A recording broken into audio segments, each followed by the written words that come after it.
Hello, this is Dr. Mercola, and I welcome you to another question and answer video update. Today we're going to focus on the question, what do you do if your dentist recommends a root canal?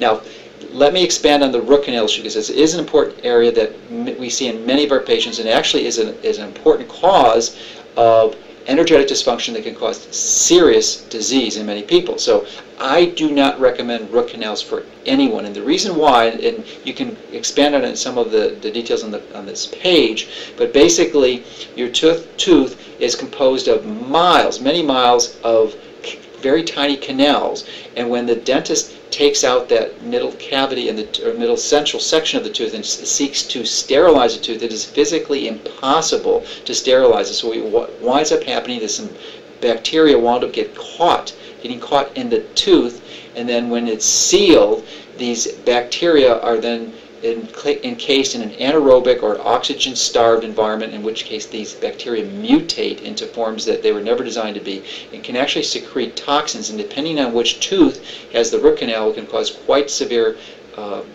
health dysfunctions in the person who has it. So that's why I don't recommend them. So if you don't have a root canal and your tooth needs to be extracted then, because you don't want to keep a dead tooth in your body. There's no other organ in your body that any health professional would ever recommend keeping a dead organ in. So the tooth is dead, and is left in, and that's why it potentially causes some of these problems. So the practical alternative then is to simply extract it. Now if you extract it, you're left with three options. One is to put a partial in there, or a full denture, or upper or lower. Now that is probably the least expensive and the easiest and the simplest to implement. However, it's not the most convenient, because you're left with a partial either on the upper or the lower, and it can be inconvenient.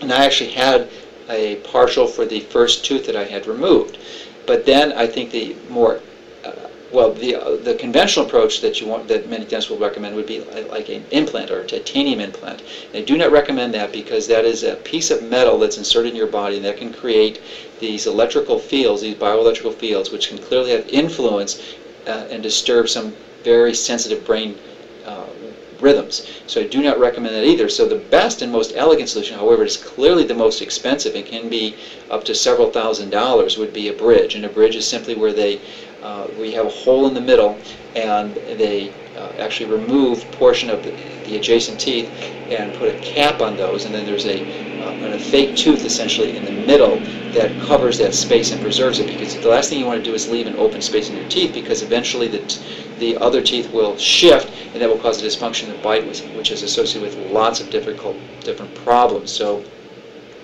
this is an important issue, and clearly most dentists are not aligned with this cavitation theory of root canal. So if you are confronted with this, you're clearly going to want to find a dentist who has specific training in biological dentistry.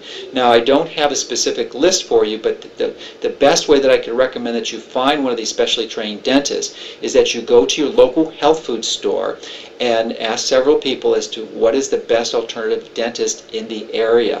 And then I would actually do that for several stores and find a consensus as to who seems to be the best dentist in your area. This is a really helpful trick that I've used many times for many of our patients who come in from out of town, and I don't know the local practitioners there.